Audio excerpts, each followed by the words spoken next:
मोमिन जो अज़ादारान इस वक्त फर्श अज़ा से बाहर हैं, अज़ा खाने से बाहर हैं, शायद अभी तक उनके कानों तक खुतबे की आवाज़ नहीं पहुंची या वो आना नहीं चाहते, ये तो सिर्फ खुदा जानता है। लेकिन मैं फ़कत एक जुमला कहना चाहता हूँ, जन्नत के बाहर खड़े होने में मज़ा नहीं आता है, जन्नत के अंदर आ जाने में मज़ा आता है। जो बाहर खड़े होकर मजलिस हुसैन का तमाशा करते हैं, बहुत जिम्मेदारी से कहूँ, तमाशा करते हैं, वो सोचें कि कल को अगर जन्नत के बाहर हमको खड़ा कर दिया गया तो क्या होगा। आप स्कूल में अपने क्लास के बाहर खड़े होते हैं तो बड़ी अजीब बेइज्जती आपको महसूस होती है। तो सोचें कि जहाँ पर अंबिया बैठे हुए हैं, जहाँ मलाइका बैठे हुए हैं, तो हमें वहाँ पर फरिश्तों से पहले पहुँचना चाहिए। हमें अहले बैत के बराबर में बैठकर एक ऐसी सआदत नसीब होगी जो सआदत हर किसी को नसीब नहीं होती। अज़ीज़ान गिरामी, बिना तमहीद आगाज़ कर रहा हूँ क्योंकि वक्त बहुत ज़्यादा हो गया। बिना तमहीद बस आप तक कुछ अल्फाज पहुँचाने हैं, कुछ बातें, कुछ तारीख़ी पहलू पहुँचाने हैं और ज़हमत तमाम करूँगा। सबसे पहले आयत पर रोशनी डालते हैं, वमा अरसलनाका इल्ला रहमतल लिल आलमीन। खुदाए बुजुर्गो बाला अपनी पाको पाकीज़ा किताब सूरतुल अंबिया सूरा नंबर 21 आयत नंबर 107 जाके देखिए, जिसमें ऐलान कर रहा है, मेरे हबीब हमने तुमको नहीं भेजा मगर इसलिए कि रहमत के तुम आलम के लिए, पूरे आलमीन के लिए रहमत बन जाओ। यानी अल्लाह ने पैगंबर इस्लाम को तलवार उठाने के लिए नहीं भेजा था। तलवार चलाने की बात आई तो पैगंबर से कहा गया, आप क्यों जहमत कर रहे हैं, आपके पीछे पीछे अली को भेज रहा हूँ। जो काम आपका है वो काम आप करें, जो काम अली का है वो काम अली करेंगे, जो काम अली की जुल्फ़िकार का है वो अली की जुल्फ़िकार करेगी। आगाज कर दिया है मैंने, बस 2-4 बातें आप तक पहुंचा दूं। तो पैगंबर इस्लाम को अल्लाह ने तलवार के लिए नहीं भेजा था, जबरदस्ती के लिए नहीं भेजा था। अल्लाह ने कहा मैंने आलमीन के लिए रहमत बनाकर भेजा है, सारे आलमीन के लिए। किसी मजहब का नाम नहीं लिया है अल्लाह ने, आलमीन के लिए रहमत बनाकर भेजा है, आलमीन के लिए। यही वजह थी कि हिजरत के बाद रसूल अल्लाह ने जो पहला कदम उठाया था, लोगों को एक दूसरे का भाई बनाने के लिए कदम उठाया था। अरब वाले को अजम वाले का भाई बना रहे थे, अजम वाले को अरब वाले का भाई बना रहे थे। भाई खानदान के एतबार से नहीं बनाया जा रहा था, मिजाज के एतबार से बनाया जा रहा था, आदत के एतबार से बनाया जा रहा था, फितरत के एतबार से बनाया जा रहा था, फितरत के एतबार से बनाया जा रहा था। यानी जिसका जो मिजाज था उसको उसका भाई बना दिया गया। अल्लाह ने मोहतरम रसूल अल्लाह ने अपनी जिंदगी में वो सारे काम किए जो काम अल्लाह ने उनको सौंपे कि तुमको यहाँ पर ये करना है, उस मकाम पर ये काम करना है, उस मकाम पर वो काम करना है। मगर जैसे ही रसूल सरवर कायनात की आंख बंद हुई तो इंतशार होने लगा। अब ये कौम जो रसूल के जमाने तक एक थी, ये दो टुकड़ों में बढ़ गई। एक बादशाहत वाली कौम हो गई, एक इमामत वाली कौम हो गई। एक कौम वो थी जो इमामत की तरफ जा रही थी, एक कौम वो थी जो बादशाहत की तरफ जा रही थी, एक कौम वो थी ना जो इमामत की तरफ जा रही थी, एक कौम बादशाहत की तरफ जा रही थी। दोनों का फैसला क्या हुआ, नतीजा क्या हुआ? नतीजा यह हुआ जो कौम इमामत की तरफ जा रही थी वो यहाँ फर्श-ए-आज़म पर आ गई। जो कौम इमामत की तरफ गई वो यहाँ तक फर्श-ए-आज़म तक आ गई। जो बादशाहत तक गई लानत की चादर ओढ़ के कब्रों में सो गई।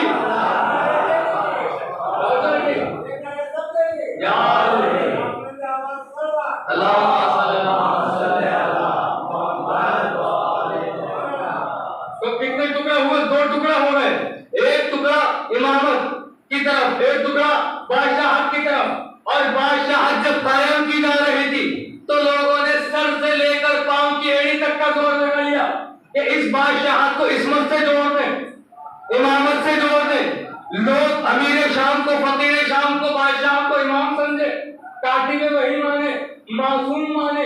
ये बादशाहत कायम की जा रही थी ना। देखिए इमामत और होती है, बादशाहत और होती है।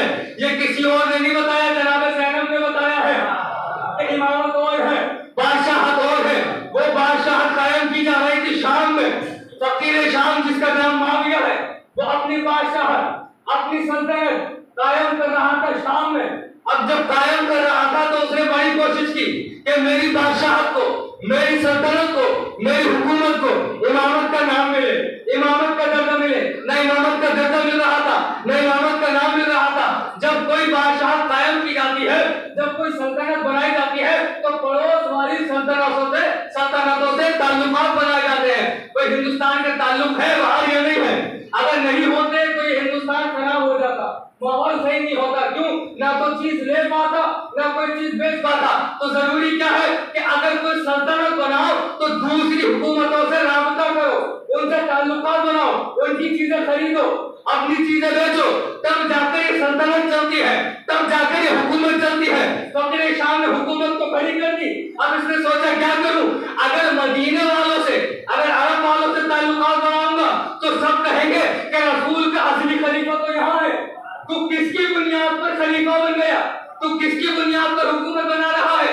जो होशियार था इसने कहा नहीं, वहां नहीं, बल्कि उस दौर की सबसे बड़ी हुकूमत, हुकूमत रूम, जिसको आप रोम कहते हैं इंग्लिश में, वो रूम है, हुकूमत रूम, उससे ताल्लुकात बनाए। माविया ने हजारों खत लिखे, एक के बाद एक खत लिखा, आगा एक खत का जवाब नहीं आया, किसी खत का जवाब नहीं आया। कैसर के पास पहुंचता था, बादशाह के पास खत जाता था और कोई जवाब नहीं आता था, वापस आता था। मैं अपने मौजू पर आऊंगा, जिस तारीख से मौसू मजलिस है इंशाल्लाह वहां जा रहा हूं, कि कोई जवाब नहीं आता था। इसने सोचा ऐसे तो कोई जवाब ना आएगा, अब एक काम किया जाए, नुमाइंदे को भेजा जाए, अब एक सफीर को भेजा जाए। किसको भेजा जाए? माविया ने अपने बेटे को भेजा। किसको? नाम मालूम है? यजीद को भेजा। नाम मालूम है ना आपको? यजीद को भेजा, जाओ वहां पर जाओ, जाने के बाद उससे अपना राब्ता करो, ताल्लुकात बनाओ, इससे हमारे शाम की हुकूमत और मजबूत हो जाएगी। ये इसलिए यहाँ से निकला और ये पहुंचा रूम। जब रूम पहुंचा तो वहां पर इसने दरबान से कहा मुझे बादशाह से मिलना है। कैसा है? रूम से मिलना है। उसने कहा ये बताओ अपॉइंटमेंट है तुम्हारे पास? बोले नहीं है। तब तो नहीं मिल सकते, कोई बादशाह था, कोई नौकर थोड़ी था, प्रोटोकॉल है उसका, है उसका दबदबा है, मर्तबा है, ऐसे तो नहीं मिल सकते थे ना। बोले नहीं मिल सकते। बोले नहीं, मैं शाम से आया हूँ, मुझे किसी ने भेजा है, वहाँ हुकूमत कायम हो रही है, उसके लिए मैं यहाँ पर आया हूँ। देखिए 2 मिनट मुझे दीजिए, इंशाल्लाह आपके ज़हन आमादा हो जाएंगे इस चीज के लिए। कहने लगा अच्छा। अब ये अंदर गया, बोला तुम यही रुको, मैं जाकर बादशाह से पूछ लूं वो भी मिलना चाहता है या नहीं। तुम्हारा मिलना जरूरी नहीं है, उसका कबूल करना जरूरी है, वो तुमसे मिलना चाहता है या नहीं। बादशाह के पास पहुंचा, हुजूर आया है कोई, आपसे मिलना चाहता है। तो क्या नाम है? नाम तो पता नहीं। बोले ये लो एक कागज और ये लो कलम, जाके उससे कहना अपना नाम लिख, अपने बाप का नाम लिख, अपने दादा का नाम लिख, अपना हसब लिख, अपना नसब लिख, अपने मुल्क का भाई जो हुकूमत कायम की है ना उसे कितना वक्त हो गया, पहले कौन हाकिम था, ये सारी बातें लिख कर लेके आओ।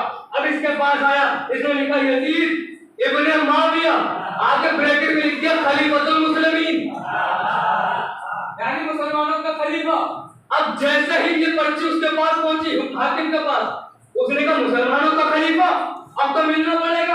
अब उसने कहा बुला लो।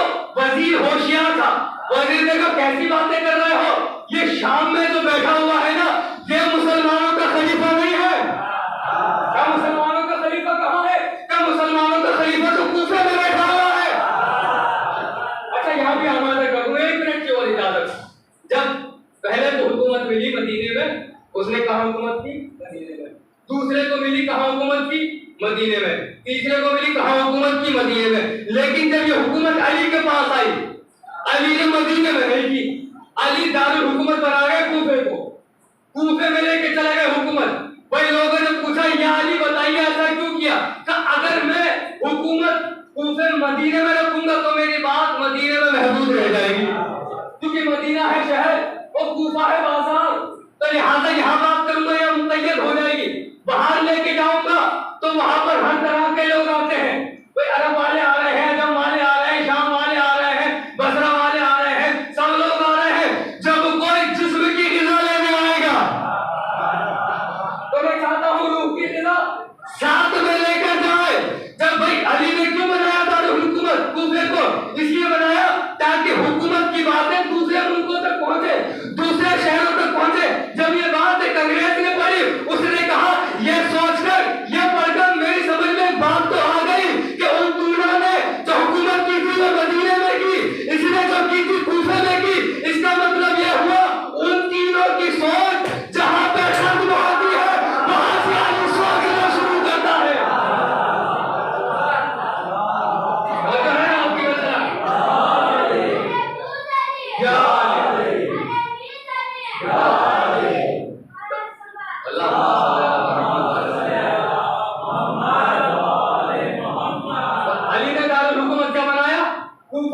मदीने को नहीं बनाया।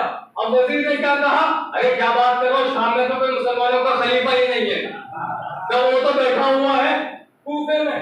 बोले अगर कूफे में है और ये भी कह रहा है मैं खलीफतुल मुस्लिमीन का नुमाइंदा हूँ, खलीफतुल मुस्लिमीन का बेटा हूँ, अब एक काम करो, एक शाम वाले को पकड़ के लेके आओ, एक कूफे वाले को पकड़ के लेकर उनसे पूछेंगे कि भाई तुम अपने खलीफा को जानते हो नहीं जानते? बोले हाँ। अब देखिए दरबार में बुलाया गया शाम वाले को और एक कूफे वाले को, क्यों बुलाया गया? ताकि हालात पूछे, हुलिया पूछे। एक मरतबा कूफे वाले से कहा क्या तुम अपने मुसलमान होने का वादा करते हो, दावा करते हो? उसने कहा हाँ मैं मुसलमान हूँ। क्या तुम अपने खलीफों को जानते हो? बोले हाँ मैं जानता हूँ। क्या कैसे जानते हो? क्या कैसे जानता हूँ, मैं तो नमाजी उनके पीछे पढ़ता हूँ। अच्छा वाले का जवाब सुनिए, क्या कैसे जानते हो अपने खलीफों को?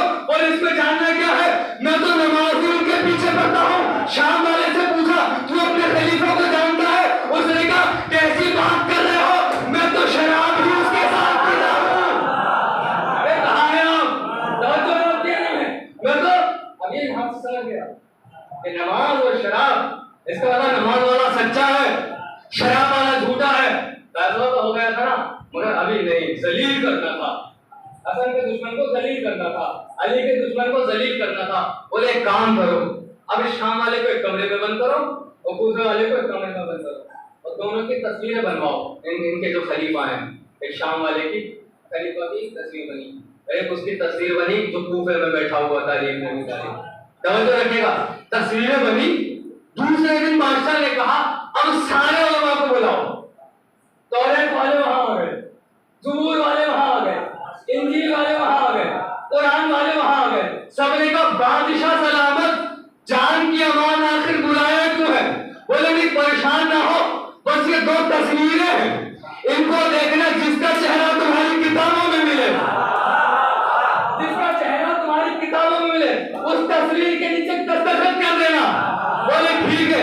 अब जब सब दस्तखत हो गए उसके बाद क्या देखा, एक तस्वीर ऐसी थी जिसपे सबने दस्तखत किए थे, एक तस्वीर ऐसी थी जिसपे किसी ने अंगूठा भी न लगाया।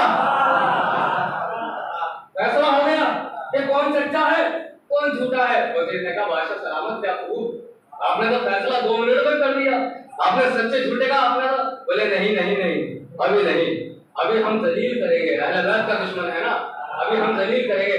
लगता है पैसा का रूम तबर्रे में हमारे ही जैसा था, छोड़ता नहीं था जहरा के दुश्मन को, अली के दुश्मन को। नहीं ऐसा नहीं, अब दलील करेंगे। बोले क्या करेंगे?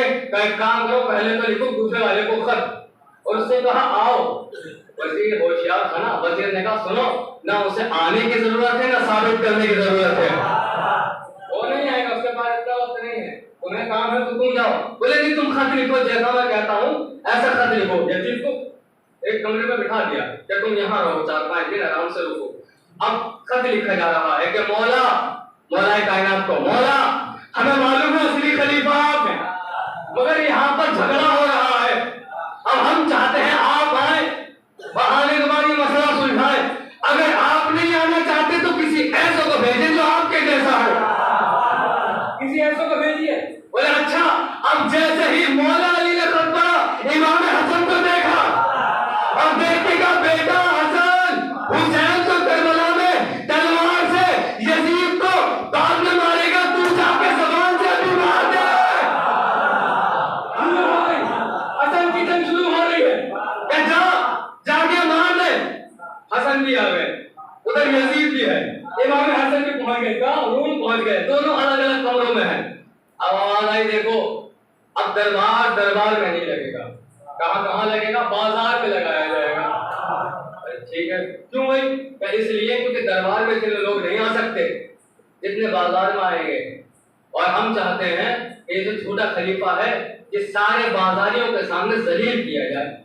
अब दरबार बाजार में लग रहा है, दरवाजा जैसे आप लाते हैं तो दरवाजे बना देते हैं, कोई चीज लगा के सरिया वगैरह लगा के आप दरवाजे बना देते हैं, इस तरह से किसी चीज से लकड़ी वगैरह से वहां दरवाजे बना दिए गए। और जब दरबार लग गया तो एक मरतबा लोगों ने पूछा बादशाह आज क्या हुआ, हाकिम बाबा आज क्या हुआ? रोजाना दरबार में लगता था, आज बाजार में लगा रहे हैं। वो एक मसला उलझ गया है, एक झूठा है एक सच्चा है।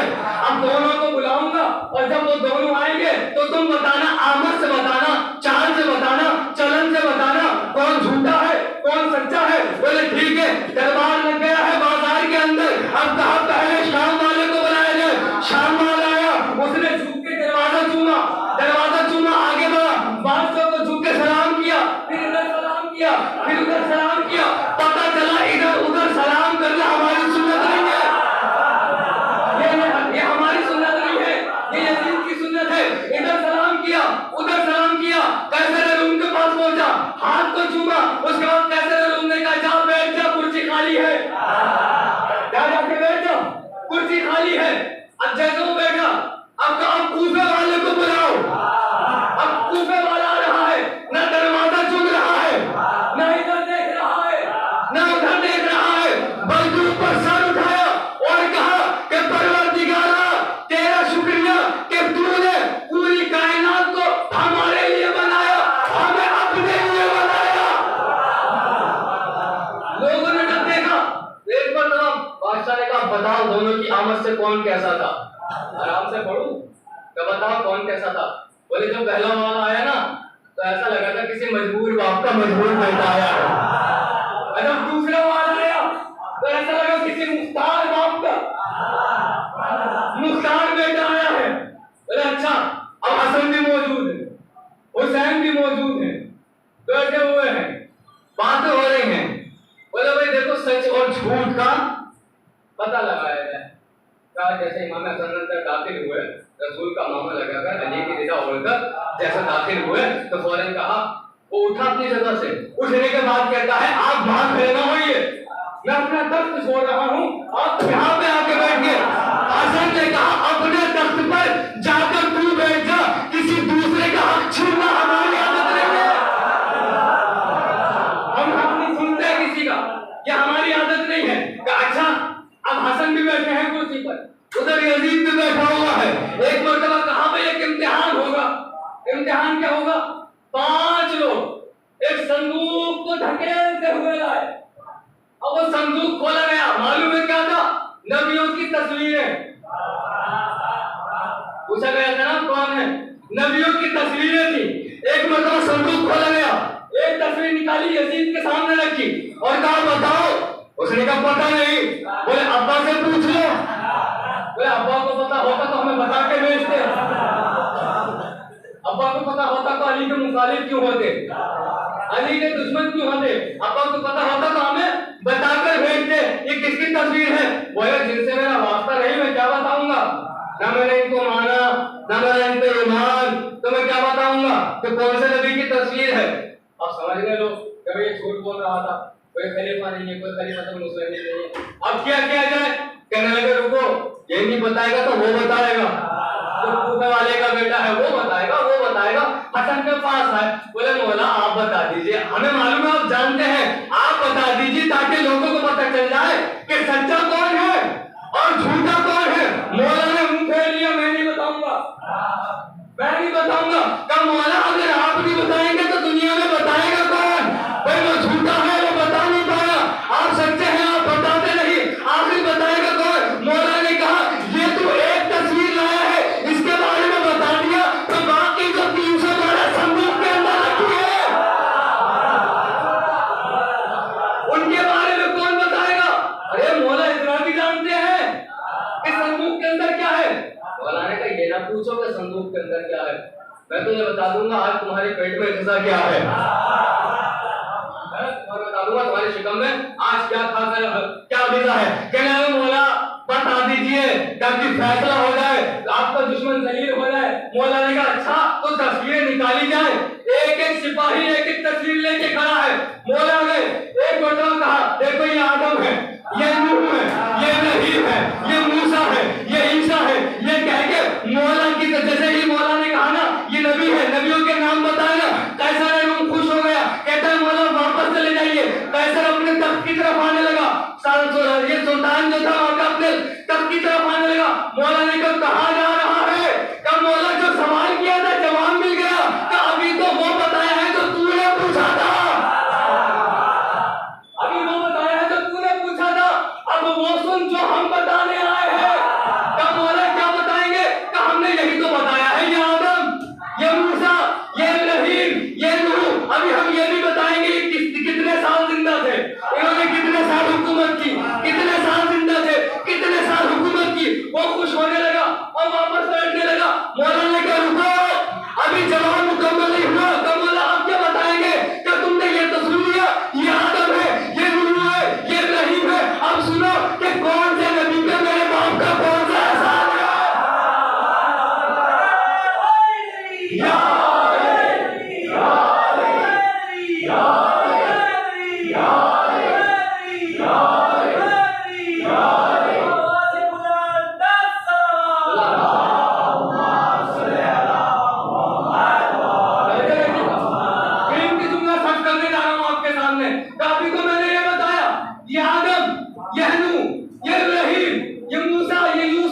अब ये भी तो सुन एहसान क्या है। ये आदम इनकी तौबा कबूल करवाई मेरे बाप ने, और नूह इनका सफीना चुटकी से बचाया मेरे बाप ने, वो इब्राहीम उनको जलते शोरों से बचाया मेरे बाप ने, वो यूसुफ उनको अंधे कुएं से निकाला मेरे बाप ने। लोगों ने कहा है अरे सुनो इसको ही देख के पहचान लो सच्चा कौन है झूठा कौन है, सच्चा कौन है झूठा कौन है। अरे जो बेटा ऐसा है बाप कैसा होगा।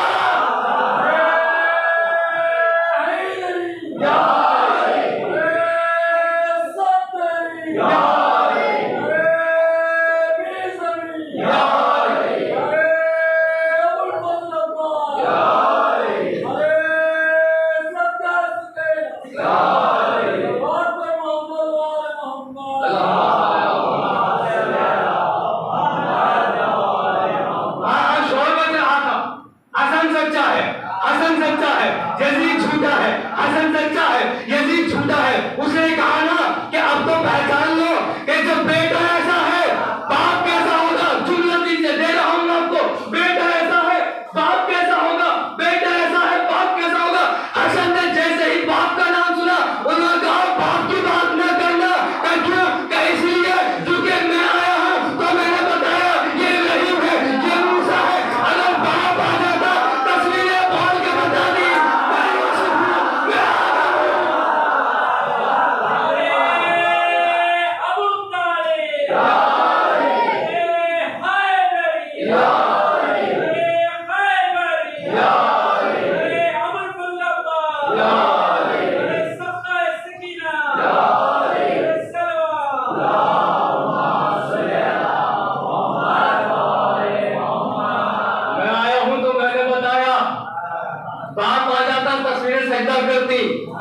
कहती अली हमारा सलाम हम आदम हैं, अली हमारा सलाम हम इब्राहिम हैं।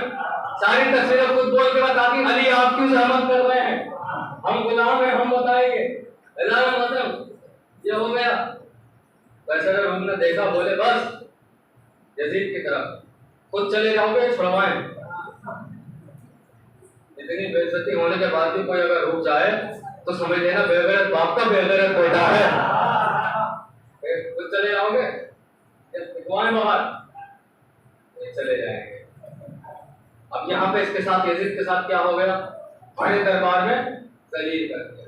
उधर जो बाप थे इनके, वो लोगों को शाम में जमा कर रहे थे और कहता मेरा बेटा गया है मिलने कैसर रूम से, कैसर रूम तो आने ही नहीं देता है, अच्छे अच्छे खाने खिला रहा है, अच्छी अच्छी चीजें दे रहा है, तोहफे दे रहा है, बड़ा खुश हो गया मेरा बेटा। अब बेटा आया था, उसने देखा बाप इतनी झूठी झूठी तारीफें कर रहा है। अब माविया ने देखा अरे बेटा आप आ गए, आप आ गए, आप तो आ गया। बोले हाँ आओ बताओ वहाँ क्या हुआ था, आओ बताओ वहाँ क्या हुआ था। कहा आपको कमरे में चलो तब बताएंगे, आपको कमरे में चलो तब बताएंगे। कहा यही बताओ क्या हुआ था, कब बताओ। बड़े दरबार में जलील किया है, बड़े दरबार में जलील किया है। माविया खड़ा हो गया, खड़े होकर गुस्से के आलम में कहता है किसकी हिम्मत है जो मेरे बेटे को बड़े दरबार में, ये जो मेरे बेटे को बड़े दरबार में जलील करे।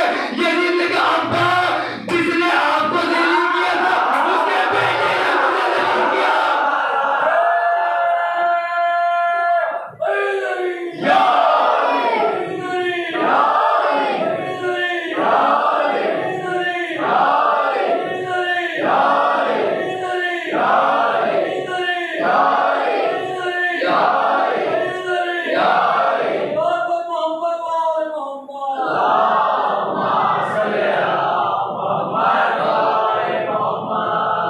उसके बाप ने आपको जलील किया था, बेटे ने मुझे जलील किया है।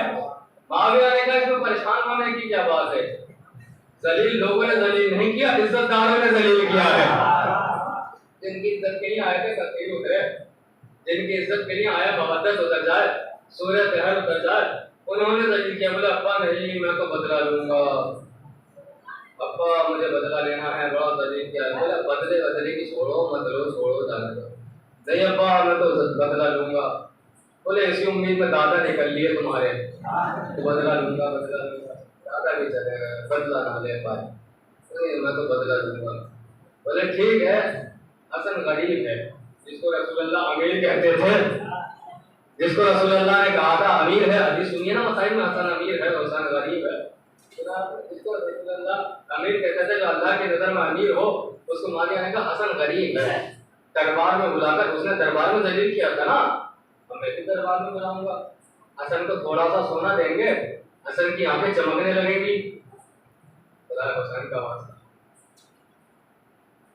उसको सोना देने का लालच दिया जा रहा है कि जिसका पोता इमाम सैयद सज्जाद अगर हाथ धोए तो पानी के जवाहरात बन जाते हैं।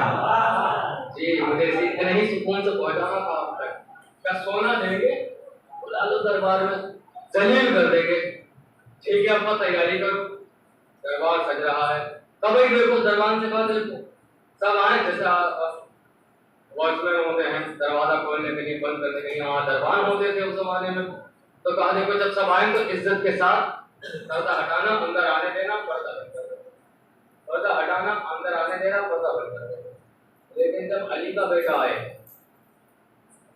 जब फातिमा का बेटा आए, तो पर्दा ना हटाना और वो खुद अपना पर्दा हटाएगा। ठीक है, जैसे ही मामला अंदर गए, पर्दा हटा, इसने देखा, उसने दरबार से कहा मैंने नहीं कहा था तुझसे कि किसी के लिए पर्दा उठाना, हसन के लिए ना उठाना। उसने कहा तेरी सल्तनत की कसम खा के कहता हूँ मैंने नहीं उठाया। एक हवा आई थी पर्दा उठ गया, मैंने नहीं उठाया, एक हवा आई थी पर्दा उठ गया। और कहा भाई ये बताओ हसन तुम क्यों जलील करते हो? बोले तुम काम ही जलील होने वाले करते हो। उसने कहा तुमने हमारे बुजुर्गों में जंगों में मारा, हमारे बुजुर्गों को जंगों में मारा। हसन ने कहा अल्हम्दुलिल्लाह, ये सारी सी कलमात है। हसन ने कहा अल्हम्दुलिल्लाह कि हमने मारा, ये गुफ्तगू हो रही थी। बोला अच्छा ये सब छोड़ो, मैंने सुना है तुम्हारे पास माल नहीं है, तुम्हारे पास पैसा नहीं है।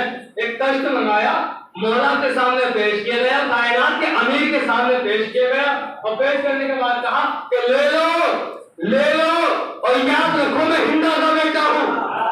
ये तकब्बुराना जुमला था ना भाई। आप माँ बाप की धमकी कब देते हैं? जब गुरूर के आलम में होते हैं, जब तकब्बुर के आलम में होते हैं, लोग तब माँ बाप का नाम लेते हैं ना। रख लो, मैं कहूंगा माविया माँ का नाम क्यों लिया, लोगों के ध्यान में किरदार आ जाएगा, माँ का नाम नहीं लेना चाहिए था, कर रख लो। हसन ने देखा अच्छा ये मुझे सोना दे रहा है। हसन ने इस तरह से देखा, मुंह फेरा, पहाड़ की तरफ जा रहे हैं। क्या देखा? एक हसन का चाहने वाला है जो हसन की जूती सीधी कर रहा। ये लोग कहते हैं ना मजलिस में रोने से क्या मिलता है, मातम करने से क्या मिलता है। अभी उसका जवाब देने वाला हूँ बहुत बड़ा मैं आपको, क्या आंसू बहाने से क्या मिलता है, परचम उठाने से क्या मिलता है, मातम करने से क्या मिलता है। सारी चीजों का जवाब एक ही बात में देने वाला हूँ आपको, बहुत तवज्जो से सुनिए। उसने क्या कहा था कि ले लो ये सोना ले लो, मैं हिंदा का बेटा हूँ। इधर से मौला चले, उधर क्या देखा, एक चाहने वाला जूती सीधी कर रहा था।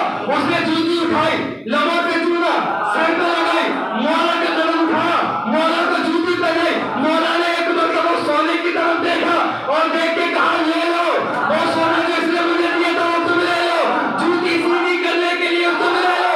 मांगा पहुंच आ गया, कहता इतना सारा सोना एक जूती सीधी करने पर दे दिया।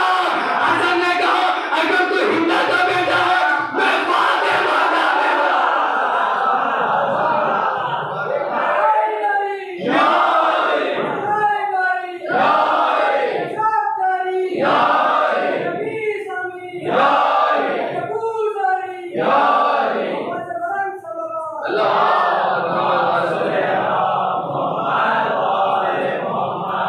अगर तू हिंदा का बेटा है, मैं फातिमा का बेटा हूँ, मैं फातिमा का बेटा हूँ।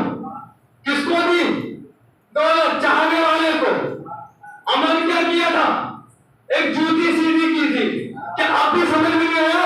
कोई अगर हसन की जूती सीधी कर दे तो इतना सोना मिल जाता है। जो हुसैन का परचम उठाता हो, जो हुसैन का ताजिया उठाता हो, जो हुसैन का मातम करता हो, उसको क्या क्या इनामात मिलेंगे फातिमा तो ज़हरा से। सलाम पढ़ेंगे मोहम्मद वाले।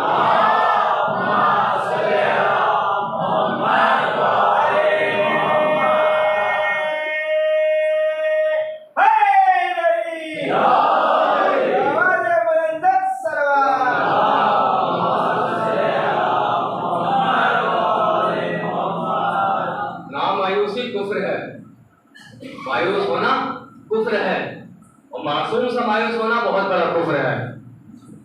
जब एक जूती सीधी करने पर इतना सब कुछ दे दिया गया तो जो हुसैन को रोता होगा उसे फातिमा क्या क्या देगी, जो हुसैन का मातम करता होगा उसे फातिमा क्या क्या देगी। बस अजान मन गुफ्तगू खत्म हुई। फजाइल देखिए मौला हसन के, एक हिस्सा भी पेश नहीं किया गया। मौला के फजाइल बेशुमार फजाइल, किताबें भरी हुई है मौला के फजाइल से। इमाम हसन ने सुलह की है तो सुलह के कलम में जुल्फ़िकार हैदरी का काम किया है। तवज्जो रखें, जुल्फ़िकार हैदरी का काम किया है। बातिल को नाकाम कर दिया सुलह।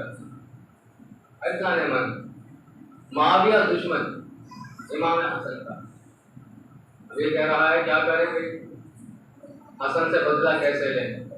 इमाम तक जहर कैसे पहुंचा, मसाइब की मंजिल आ गई, जहर कैसे पहुंचा इमाम तक।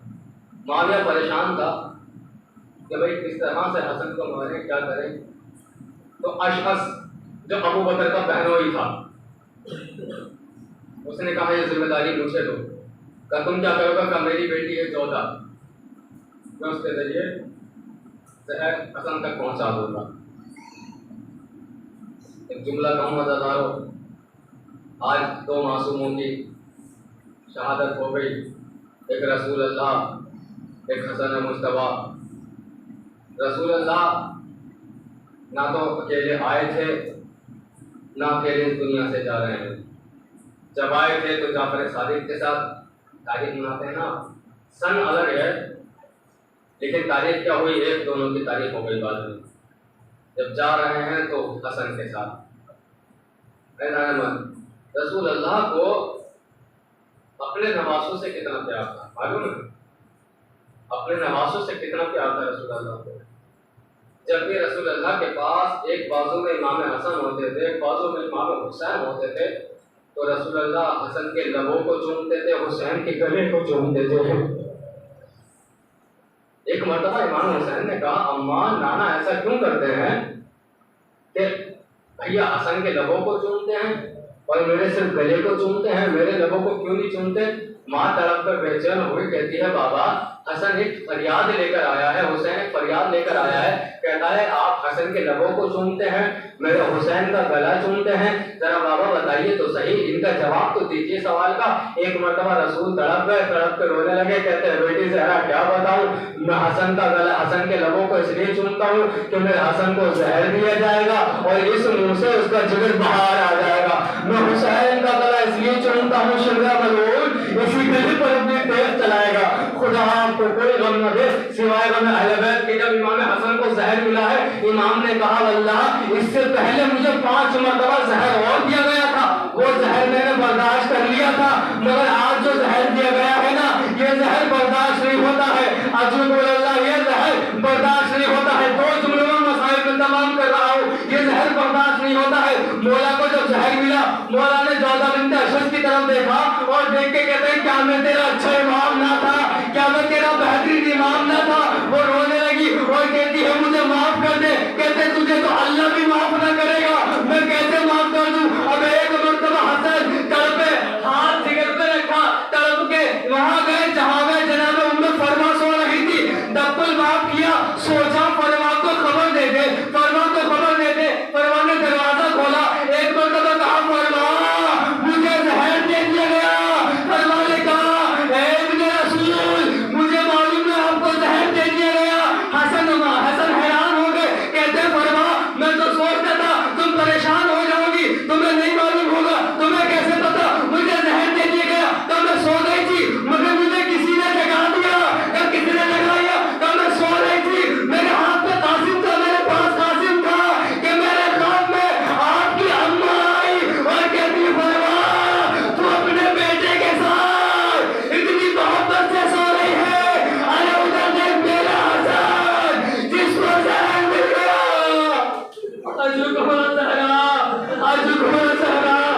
तरफ पे रह गई, कहते फरमा मुझे जहर मिल गया है, फरमा मेरा जिगर कटे जा रहा है। फरमाने का क्या करूं? का किसी तरह मेरी बहन ज़ैनब तक खबर पहुंचा दो, किसी तरह मेरी बहन ज़ैनब तक खबर पहुंचा दो कि मैं मरने वाला हूँ, मैं बहन को छोड़ने वाला हूँ। फरमा ने अपना बुर्का पहना, बुर्का पहनकर दरवाजे से बाहर जाना चाहती थी। जनाब कासिम ने पूछा, अम्मा कहाँ जा रही है? आवाज आई, बेटा तेरी फूफी को बताने जा रही हूँ। कहा अच्छा अम्मा, क्या आप ये चाहती हैं एक वक्त में अली के 2 बेटे मर जाए? पूछा, मैं बेटा समझी नहीं, एक वक्त में अली के 2 बेटे कैसे मरेंगे? अभी तो हसन को जहर मिला है ना, तेरे बाबा को जहर मिला है ना, दूसरा कौन सा अली का बेटा मर जाएगा? का बाबा तो जहर से मर जाएगा, मगर आप अब्बास के होते हुए घर से बाहर निकलेंगे, मेरा चचा गैरत से मर जाएगा। अम्मा मेरा चचा गैरत से मर जाएगा। कहा क्या करूं? अम्मा आप ना जाए, आप ना जाए, मुझे इजाजत दे, मैं अपनी पुप्पी के पास जाऊं। कहा अच्छा तुम्हें इजाजत दूं? कहा मुझे इजाजत दे। बेटा तू तो बहुत छोटा है ना, तू जाकर कैसे बताएगा तेरे बाबा को जहर मिल गया? कहा अम्मा बताने की क्या जरूरत है, मेरा गिरबान चाक कर दीजिए, मेरे गिरबान चाक कर दीजिए, मेरी पुप्पी देखेगी, कुछ भी बताने की जरूरत नहीं है। गिरबान चाक किया, मुझे करबला का मंजर याद आने लगा, जैसे हुसैन ने गिरबान चाक किया था। गिरबान चाक किया, ज़ैनब सो रही थी, ज़ैनब को एहसास हुआ कि पर्दे के पीछे कोई बच्चा है। एक मरतबा कहती है कोई बच्चा है, उठ के देखती हूँ शायद कोई जरूरतमंद मेरे दरवाजे पर आ गया। एक मरतबा ज़ैनब की नजर गिरबान पे पड़ी तो कहती है कोई आम बच्चा नहीं है, अरे ये तो कोई यतीम लग रहा है। ज़ैनब ने पर्दा हटाया, क्या देखा? भतीजा खड़ा हुआ है, पैरों में नालें नहीं थी, गिरबान चाक था, सर खुला हुआ था। पूछा बेटा क्या कयामत हो गई? अम्मा मैं यतीम होने वाला हूँ, अम्मा मैं यतीम होने वाला हूँ।